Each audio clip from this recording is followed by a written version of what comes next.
Lili Taylor, welcome to the show. Hey, glad to be here. Glad to have you here. So I know you've told this story before, but can you briefly recount how you first got interested in / obsessed with birds? Well, it's like I always knew they were there, but I hadn't noticed them. And that happened when I kind of took a break from work about 15 years ago. And I went upstate and it was very quiet. And I started to become aware of things that were going on out there. And it's a lot like what happened to people during COVID. I just had it 15 years earlier when things got kind of quiet. And that's when I realized that these things with wings actually had real life things happening and they were real. And that's when I start to notice birds. And why? I mean, I notice birds to a certain extent. I live in my wife doesn't like when I call it the suburbs. She says we're in the country, but it's the suburbs. And there are a lot of birds. I notice them ambiently, but I haven't been sucked in the way you have. So I'm just curious, like, what drew you in so powerfully once you started to notice them? That's a good point. Yeah, it's like, what is that difference with noticing? What are the levels of noticing? And why did I go a little bit further in? I think, well, probably because I have had trouble meditating.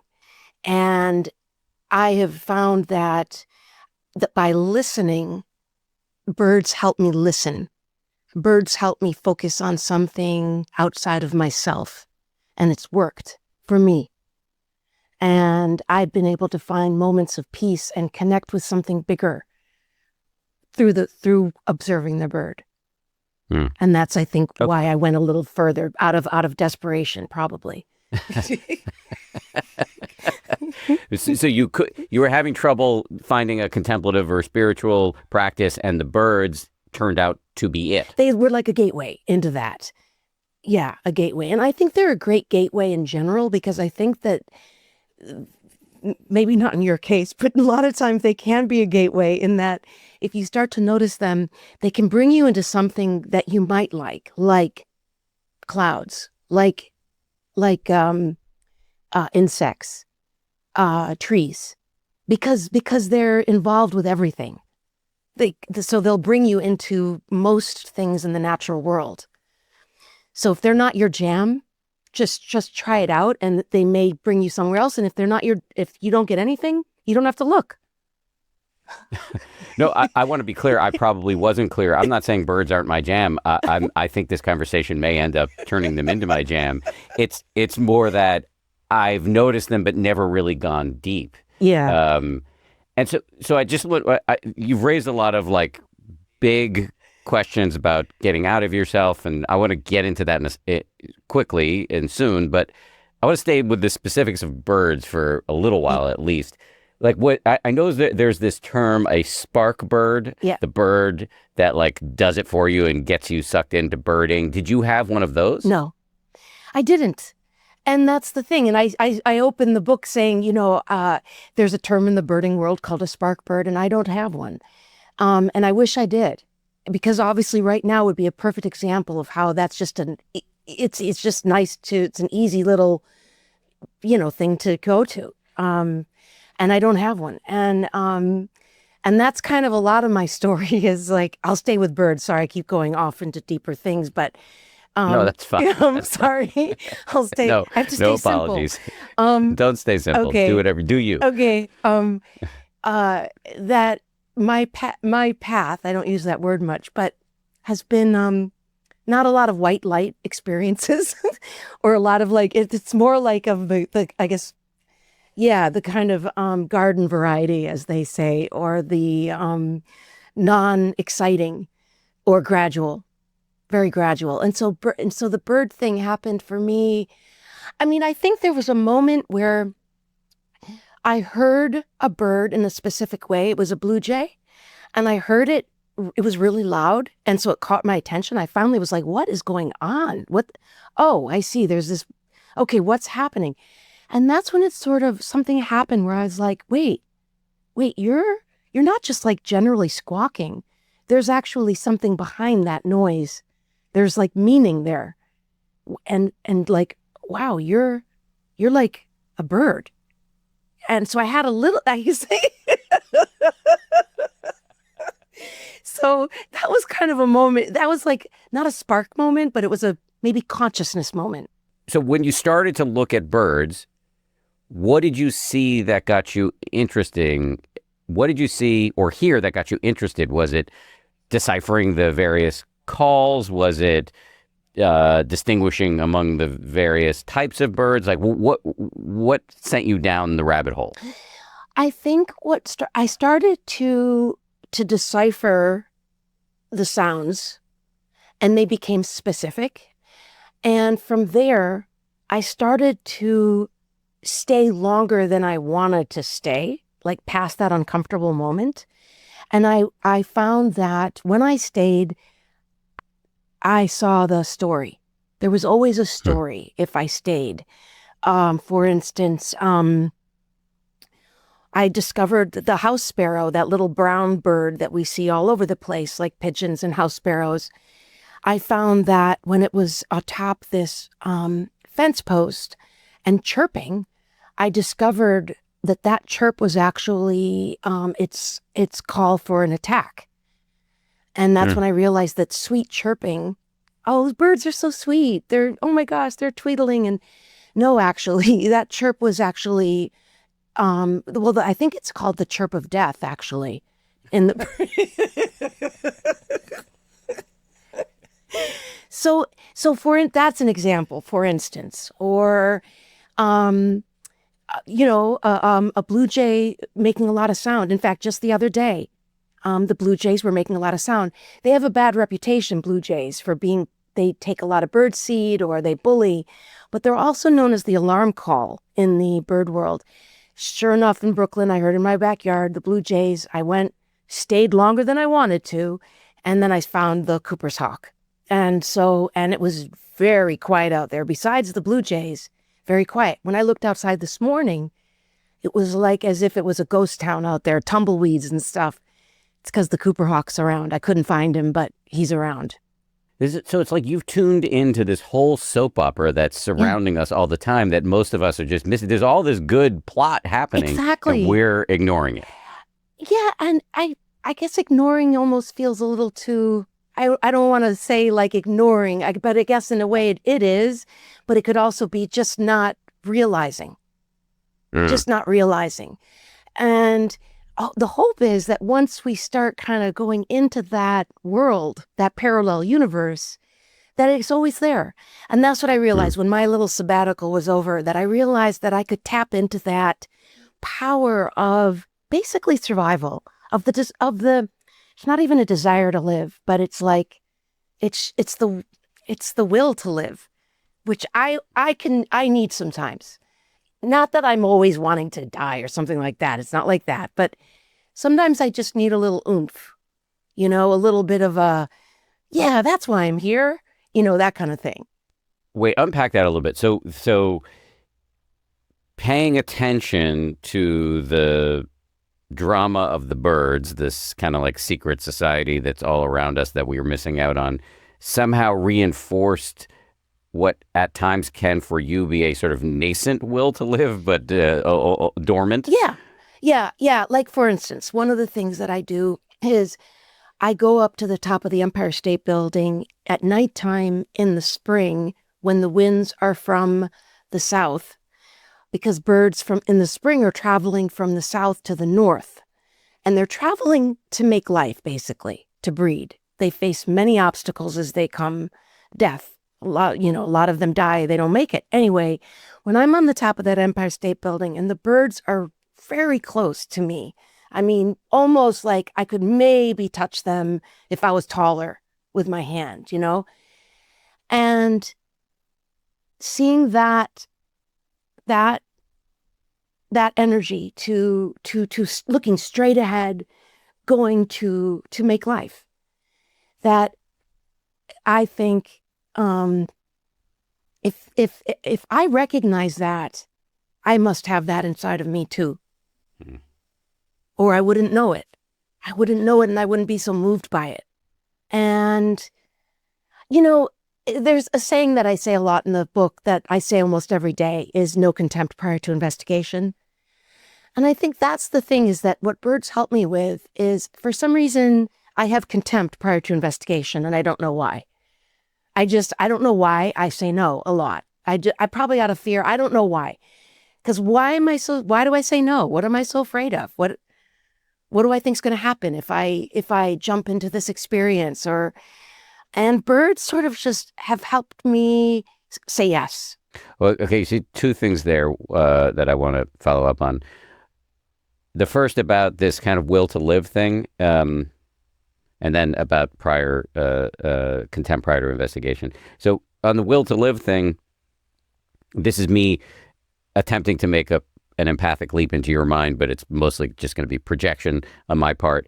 Many of us kind of trudge through life at times where we're just like checking shit off of our to-do list, and it can feel a little rote, a little lifeless. Something for you about tuning into the life of birds can jar you out of that rut. Am I close? Yeah, you're close. It even unfortunately goes a level deeper into what's the point? Sometimes I wrestle with that. I was just wrestling it with the other day. Like, there's a voice that could come in and say, like, who cares? When I say, oh, guess I'm curious about, this is in my mind. Like, I want to figure out this thing. Why? Okay. It's like having a friend that's not very nice or something inside. That's just kind of like, so, and I that's just something I've wrestled with for years. And that's where, I guess that's the contempt. That's the contempt. I don't understand why I have that, but I've been able to find ways to not let that get in the way of me having a nice life. Right. I'm just trying to figure out exactly what it is about the birds that counter programs so powerfully against your inner nihilist. It's just like their will to live. They're not having any existential crises beyond, am I going to get fucking food? Am I gonna be able to mate and get my DNA into the next species? And there's something about the simplicity and power and urgency of that puts some duct tape over the mouth of your inner nihilist. Yes, but also I think what it does is, when I'm out there and I'm in that parallel universe, I'm seeing all the things that are happening out, like even in my yard in Brooklyn, I'm seeing the bird that ate the seed from the flower that I planted, that then, the pooped out that seed next door, and I'm seeing another flower grow, and I'm seeing the babies of that bird, that mourning dove that is in fact on my windowsill. One of the juveniles is on my windowsill about to take off. Maybe he'll or she will take off today. But what that does for me is it makes me feel a part of something bigger. And so I don't feel as alone. I feel a part of something. And I think that's where that nihilism, or that who cares, that's where that aspect is almost like as if it's not a part of anything, and birds help me feel a part of the whole thing I'm a part of. You quote E. Cummings, the writer, who has smushed a bunch of words, 3 words into one word, and he makes it this neologism or whatever, more than me. Correct. More than me. Yeah. It's more than me. And I think that's something that's, yeah, I mean, look, I love that. I mean, I named my corporation. I mean, we have to have these corporation things. I don't even know what. I was like, well, I guess I'll name it, more than me, and I think that's one of my things is just maybe I've got a deficit of not feeling a connection to something. And so I have to kind of practice it every day. You know what I mean? To feel a part of. Somebody asked me yesterday, and I get these lists of questions that people submit to me before I do live streams. Yeah. And one of the questions was something about hopelessness. And I was rushing, so I didn't have time to really think it through. But this is, if you're answering the question, more than me is the answer to hopelessness, or at least an answer to hopelessness. I think so. I think that when we can connect to something bigger, even through people or just something that's bigger than us, I think you got a pretty good chance of feeling a little better. You know? Just a little bit more about if you're up for it, a little bit more education for me personally about the basics of birds. I've heard this. You said something that I've heard said before. You say this in the book and in the introduction, and I had heard this said before, but I still don't really understand it. That birds are basically flying dinosaurs. Yeah. Yes. Right. Yeah. Do you want some clarification there, or what the hell's going on? Yeah. Like what? Yes, please.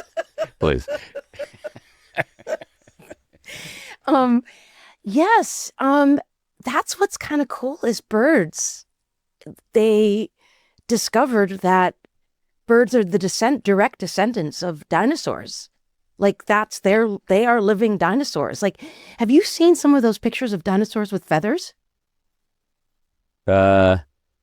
Maybe, but I forgot it. Okay, so yeah, they were able to figure out how to test or recreate oh boy, this is where I wish I was a scientist, but basically they were able to find that dinosaurs not only had a lot of color, but they had feathers.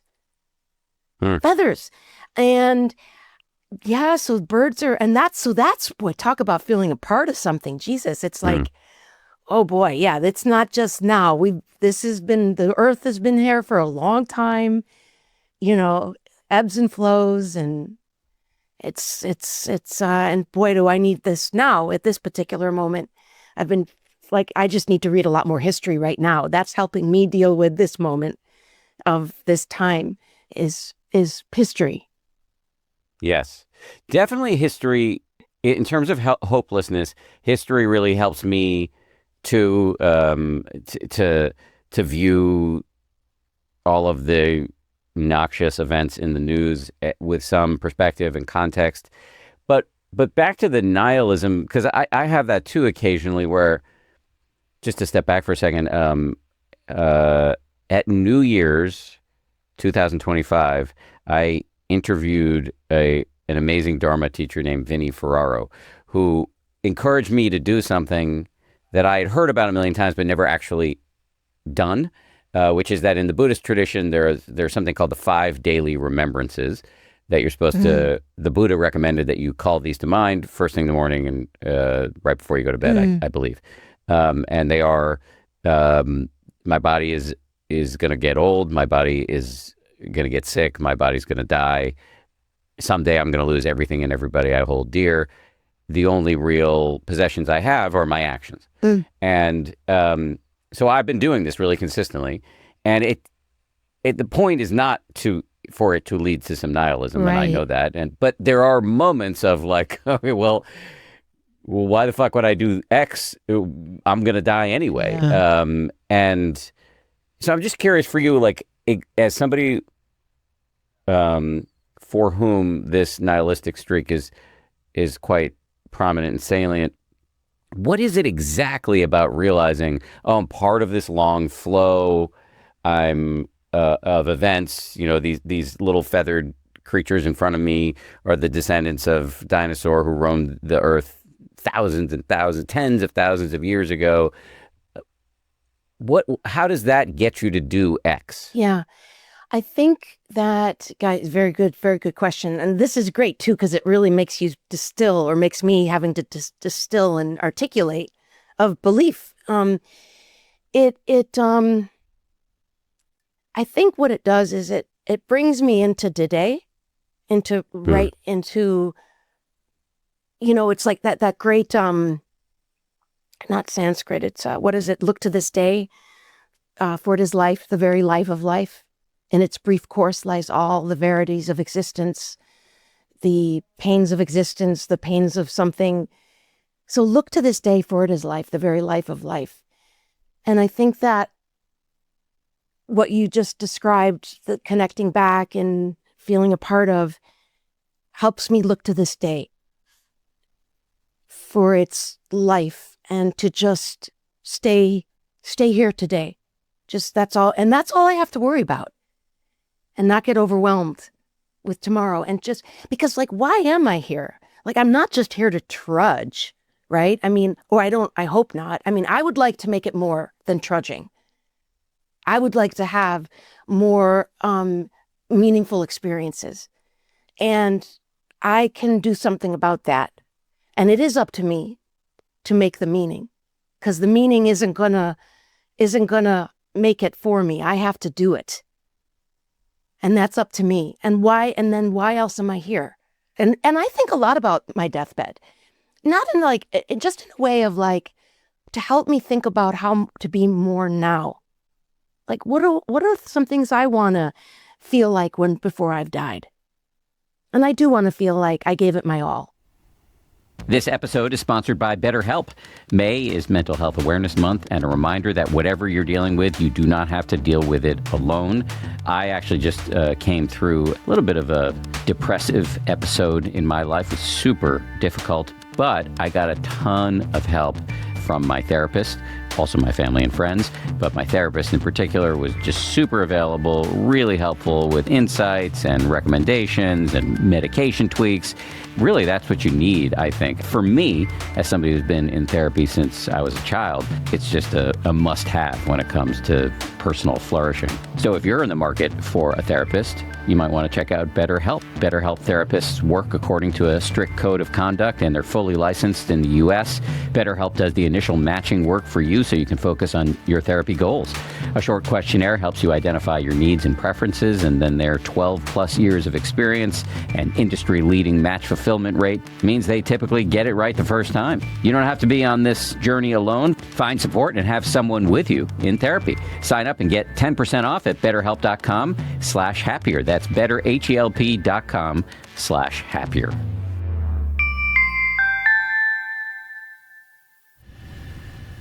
I think that's exactly it. Like the 5 daily remembrances, or just thinking about death generally, it's not meant to. Nihilism would be a pitfall in that particular path, a wrong turn. It's really about introducing urgency into and vividness into the right now, to counter program against our deeply wired tendency to trudge. Yeah. And yeah, so if I think about it for myself, it's like, I've got limited heartbeats. How do I want to spend this time? Mm-hmm. And I want to be doing things that are meaningful to me, and the meaning comes from the interconnection. That's right. I'm not saying, I'm not like wearing a hair shirt and saying I should never meet my own needs, but my needs are like in this web of everybody else's needs. Mm-hmm. And like there is the truth of enlightened self-interest. Like, I meet my own needs by being useful to other people. Mm-hmm. And so birds or whatever it is that floats your boat gets you into that space and out of what's the next thing on my to-do list. That's right. Exactly. And, I mean, there is, beliefs that focusing on something outside yourself that's maybe bigger than you. I don't know what that means exactly, but that's got something more going on can create a feeling of something, sometimes awe, ideally. Yeah. Well, let's talk about awe, because awe is really important and powerful. Just a note to the listeners, we've done not a few episodes on awe, and so I'll drop some links in the show notes. The kind of preeminent expert on awe is this guy, Dacher Keltner, with whom I've done a bunch of interviews, so I will drop some links to Dacher in the show notes. But anyway, back to you, Lili. There's a term that you talk about in the book, biophilia. Yeah. Can you say more about that? Yeah, E.O. Wilson came up with that. It was a theory he came up with, and the great entomologist, a lot of breakthroughs with ants. But that he believed that we are hardwired to respond to the natural world, and that all that's needed is for it to get activated. All the wiring is there, ready to go. And that's his theory. And so that's the good news, is that, and that I see that over and over. I mean, I find this thing I like to do, or I don't like to do. What am I talking? I find that when I'm looking up at a bird, I do find that the human being walks past me and then they start to look up. And I don't exactly understand where this thing comes from, because it's kind of deep, a deep sort of hardwired thing. I thought maybe because things jumped on us from maybe when we were like on the savannah, maybe the leopards and stuff were in the trees, or I don't know why. I don't know what we needed to look up to as an instinct. But anyway, I find people do it. But I think it's also because there might be something living up there. And not only do people look up after, but sometimes they'll even stop and they'll ask, what am I looking at? and I say, I'm looking at these 4 blue jays. And we stop and we both try to figure out what's going on. And how often do those conversations turn into "I loved you" and Mystic Pizza? Oh, a lot. Oh, a lot. And or they'll, it's actually not that at first. What it is usually is, hey, do you live in, nope, movies and TV. I go right to it. Movies, TV, that's what it is. And then they're like, wait, I'm like, I can't name them all. It's in the Rolodex of the vault. You'll go in there. But for now, let's keep looking at this bird. But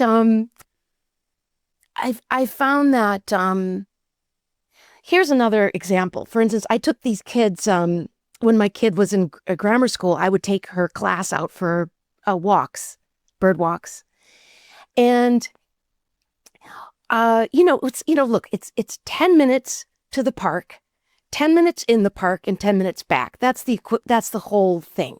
It looks like the kids aren't even taking anything in, but midway through the year, one of the moms comes up to me and is like, oh my God, DJ, he's obsessed with birds now. He wants me to always keep feeding the birds outside. What happened? And then another time a mom called me. She said, I'm calling you because my son said, call Maeve's mom. She knows about birds because a bird just flew into our window.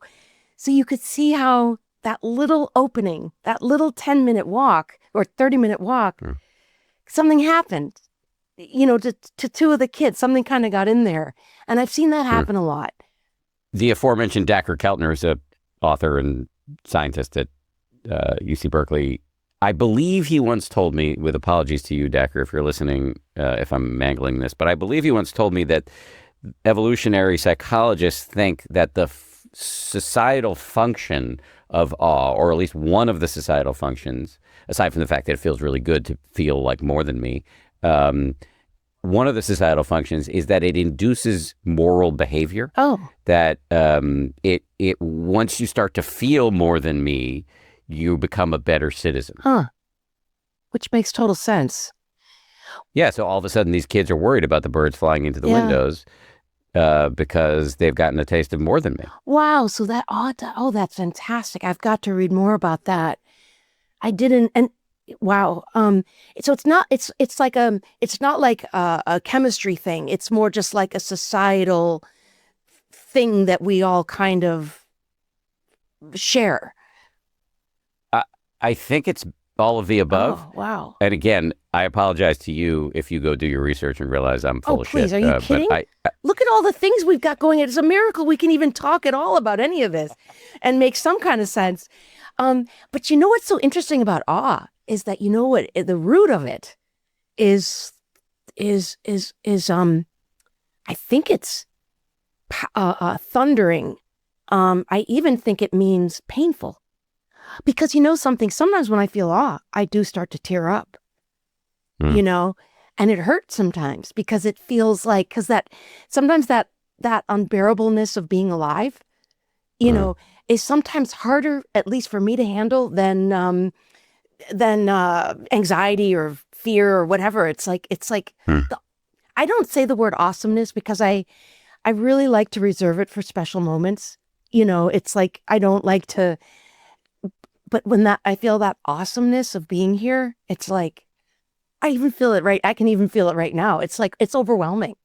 I mean, maybe our anxiety and fear is just trying to prevent us from looking at the awesomeness. Yeah, exactly. Because it's hard. It's hard to love. Why are there so many intimacy problems? What's so scary about love?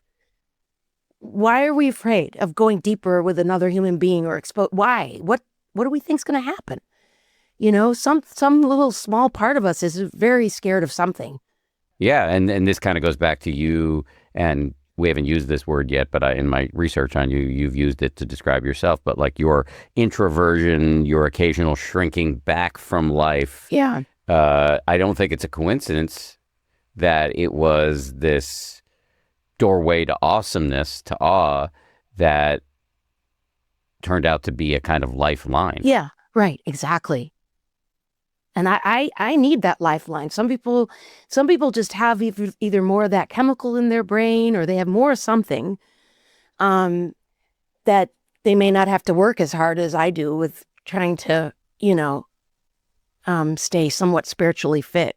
Speaking of spiritual fitness, one of the practices you talk about in the book, for which there are lots of scientific studies and evidence, much of it actually done by Dacker, who keeps coming up.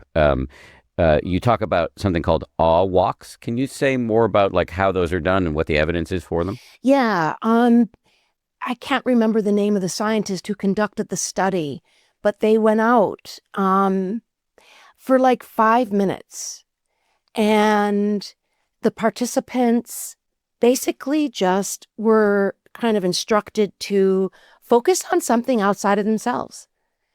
And over the course of time, the participants started to feel better. It's in the introduction. I don't want to fuss around with getting the name and all that, but it's all there if you wanted to put it into notes, because it's some interesting scientist who came up with this study who was able to prove some stuff. And I tied that into paying attention, which is, attention is interesting because, when I learned what attention meant, the root of it, which is stretching, tension. And it's not our normal state. It shouldn't feel good. It shouldn't feel comfortable. In fact, in the dictionary, it even says paying attention, especially with the mind. Reaching for something, especially with the mind. And well, even in the phraseology, paying attention. Oh, that's interesting. Oh, I hadn't even thought of the paying. Of course. Thank you. I kind of skimmed over that word and just went straight to the attention. Right. Why did they come up with paying attention? Right. So it takes work. It's hard. And it's not meant to sustain forever, or it wouldn't be a stretch. Because a stretch means you're extending. So it's okay when I can't, like on stage, why aren't I in the moment for the whole play? What's wrong with me?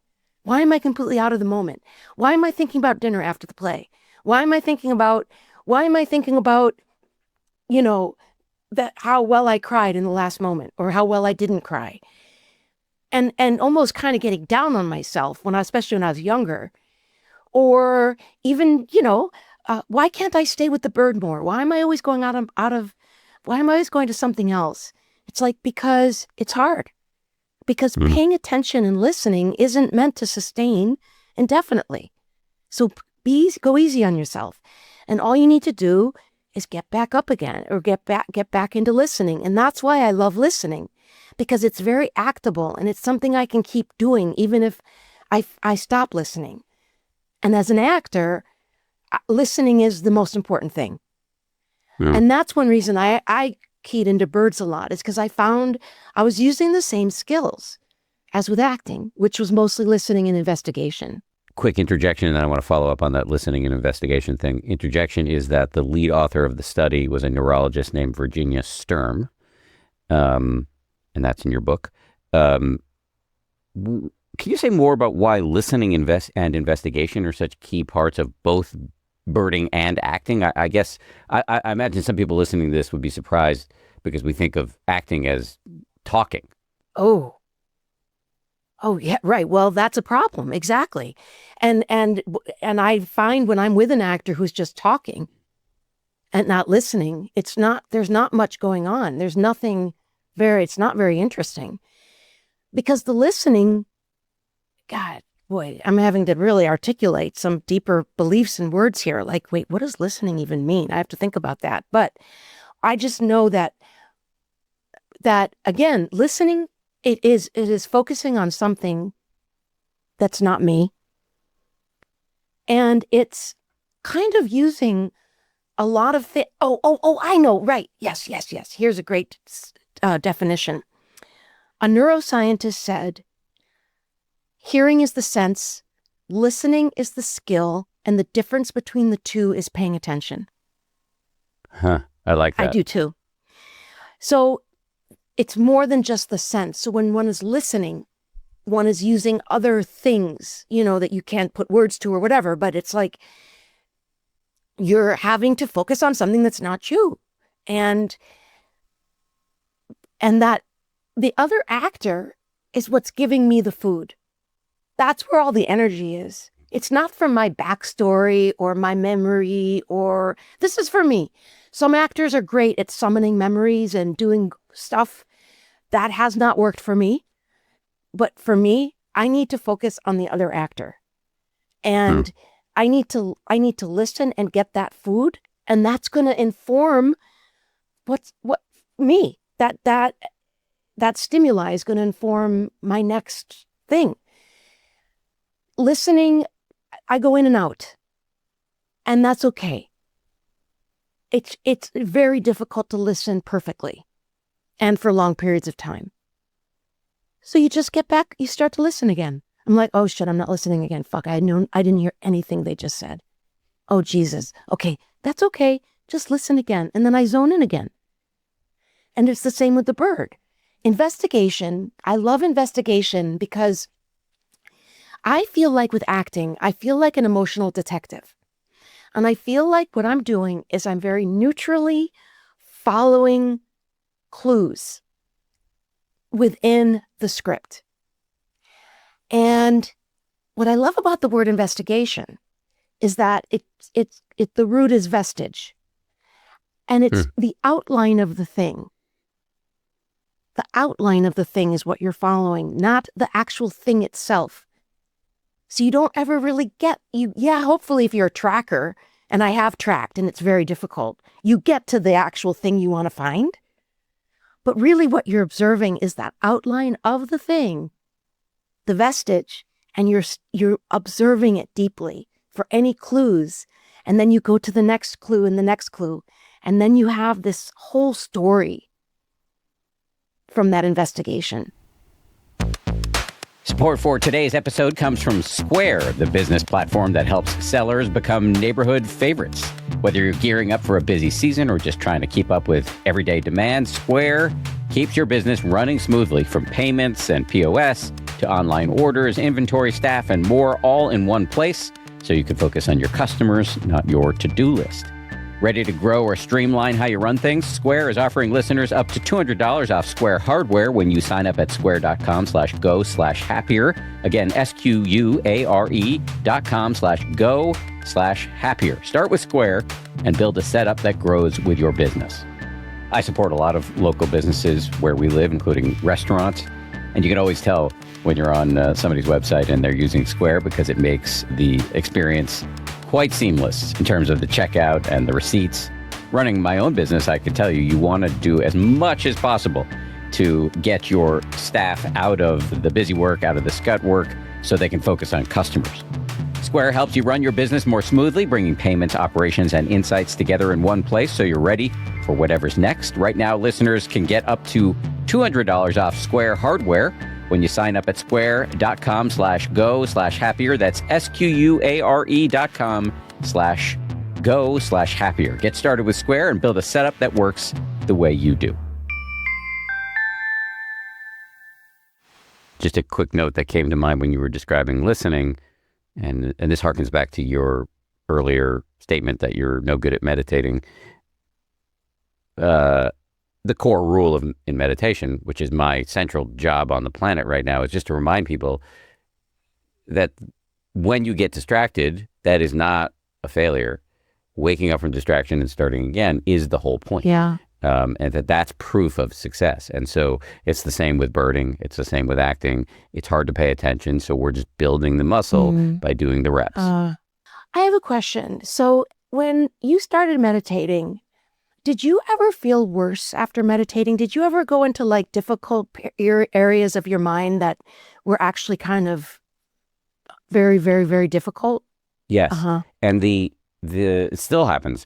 This may not be the case for you, but for many people, the primary misconception is that meditation is a thing you do to feel a certain way.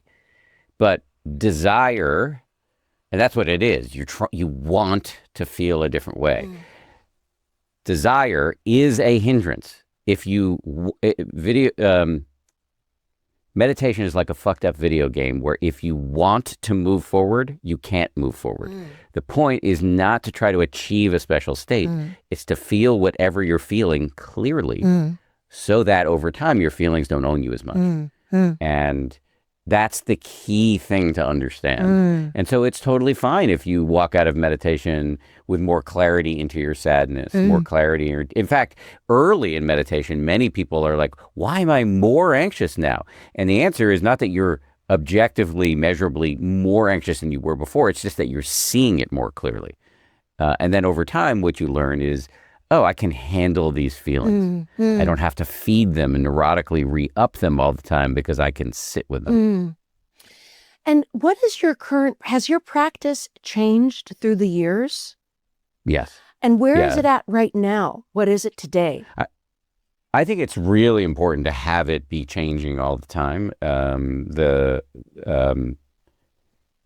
So for me, I do about an hour a day, but I don't do it at one go.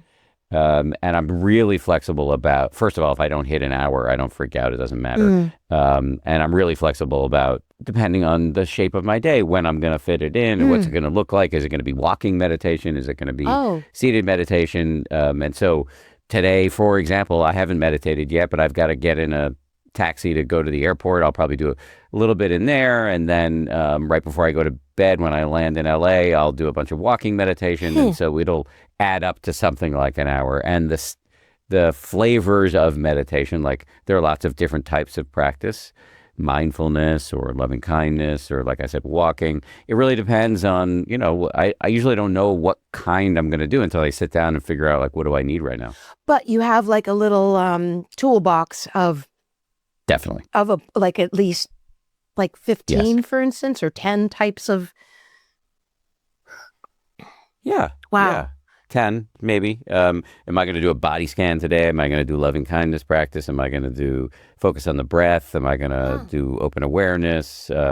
What style of open awareness? Because there are lots of phrases there. Am I going to be lying down? Am I going to be standing up? Am I going to be walking?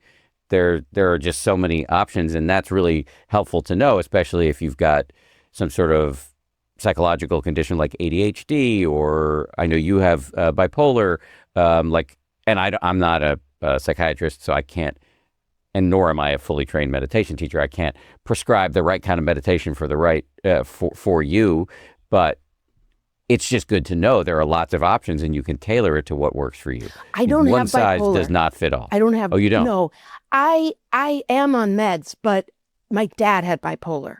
Just so for the record, just so people don't come to me and be like, whoa, are you on a manic phase, right? I just so people don't know that don't try to get me into a psych ward.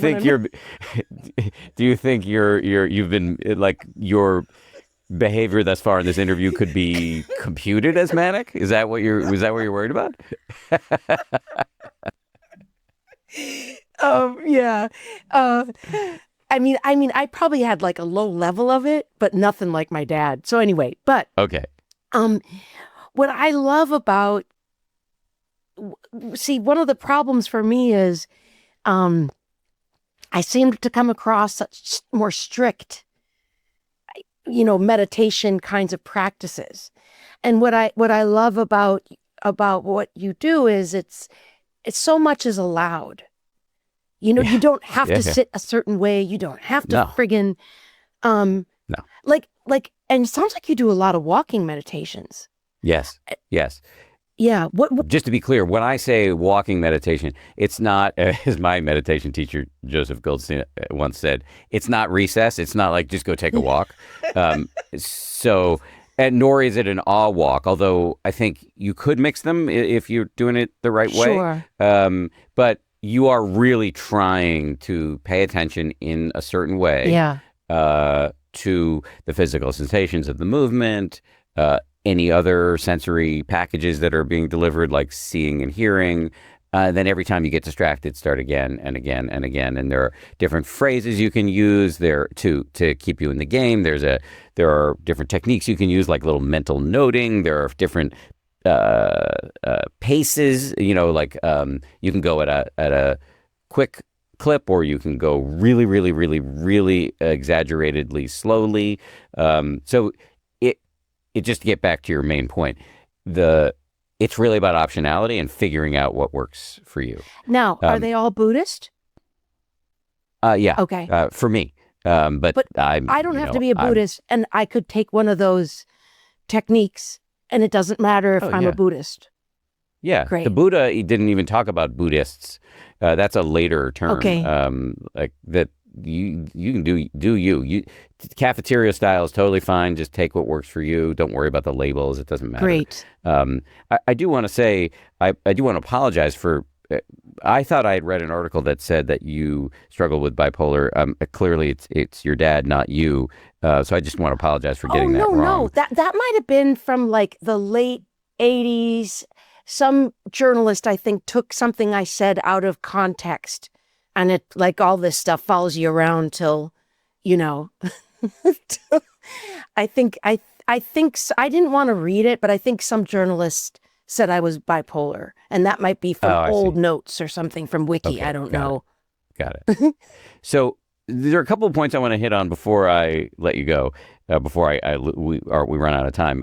One is, we've been dancing around this point, but I just want to kind of just hang a lantern on it. The idea that so much of what we do is, as we keep saying, trudging through our to-do list. We view our daily activities, many of us, through the lens of productivity. Right. And yet there's this whole class of activity, and you use this phrase in the book, autotelic activity, where the whole purpose of the experience is the experience itself. You're not trying to get somewhere. So can you talk about why that's so compelling to you? Yeah, it's sort of like that thing that happened when I described, when I was curious about something yesterday and a voice said, "So what?" Well, the thing is so what? Because so I can just have this experience just for the experience. That's what. I am under no pressure to take this experience into any sort of result, And maybe I've got that over my head a little bit of like, well, what are you going to do with it? Where's it going to go? Like, for instance, when I started writing the book, I didn't know it was going to be a book. And I kind of used that Autotelic, that sort of, well, I'm just going to write for the sake of it and see what happens, instead of, please don't pressure me into, this must be a book and it must be I probably wouldn't have been able to do it. So I think I just love that because it helps me follow my curiosities more when I just can say, I don't know where this is going to go. I don't know, but I'm doing it just because it's for the experience.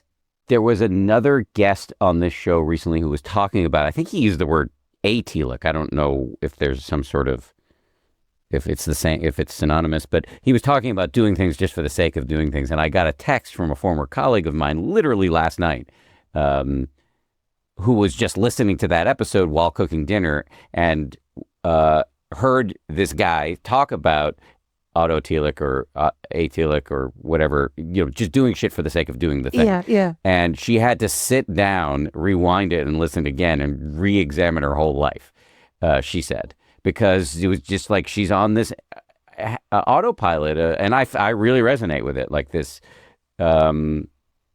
this productivity narrative we're in of like, got to get shit done. Oh, honey, I'm because a GTD. It's going to lead to the next thing. I get the. Okay, I'm get things done.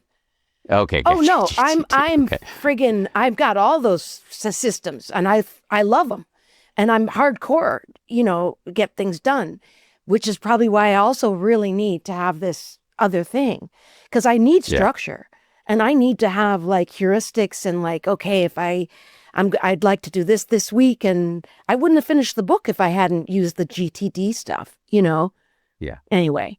Okay, so the last question, well, it's not entirely honest to say it's the last question, because I have two questions I always ask at the end of every interview. But this is the last question on my little list here in front of me that I want to make sure I get to. This is going to be a little random and not necessarily, it may feel like a little bit of a non sequitur, but I did make a note specifically for our city listeners, that even pigeons can be observed and listened to, and there's a lot to see there. And because most of us tend to ignore the pigeons. So can you just hold forth a little bit about how we can use pigeons to our advantage psychologically? Yeah. I'll text you guys a great little book I have about pigeons by Rosemary. I think it's Moscow. I don't have it in front of me, but it's a simple, sweet little book with pictures and stuff for grown-ups, and it's all about pigeons. And I needed to read it because I judge pigeons. I didn't think much of them, and they're actually great because they're always around. They are a great way to focus on something outside of yourself. They're very different, so they're easy to sort of like identify. Like they look different from each other, so you can follow like X with the black spot on the head from Y, who's completely white, and you can kind of follow them, and I can see them in my yard and see their stories play out, and like, oh, I know that guy. I know that one from that one. And they've got some complex stuff happening. I mean, they're interesting. So just give them a shot and follow them around, and why not? If you're like waiting for a bus, like, why not? Instead of better than looking at your phone. 1,000,000%. Okay, so here are the two questions I always ask. One is, were there any areas that you were hoping we would cover that we haven't gotten to? I don't think so. I hope not. I feel like we've gone to a lot of places.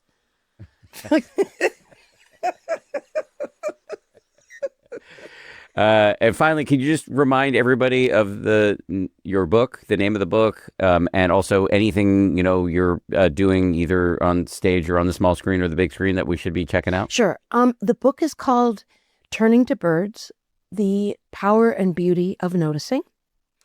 And I'm about to start the Hunger Games, which is great. Oh, yeah. I thought there are more movies to be made in the Hunger Games? Yes, there are, baby. There's a prequel. That book you see out now that's everywhere. I'm going to butcher the name. Because I just keep saying Hunger Games, but it's really like the solstice of the reaping, or I don't know what. It's that... It's that purple gold one. It's the one we're seeing everywhere. Okay. Yeah, that's the prequel.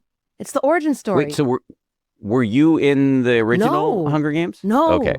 No, the one character I'm playing was old. And so I'm the young version of her. Okay. Mags. So it's great, man. I'm very excited. That's awesome. It is awesome. That's awesome. Yeah. Well, this was a huge pleasure. Thanit. Thank you for making time for it. This was great. Thank you. Great to meet you. Thank you. You too.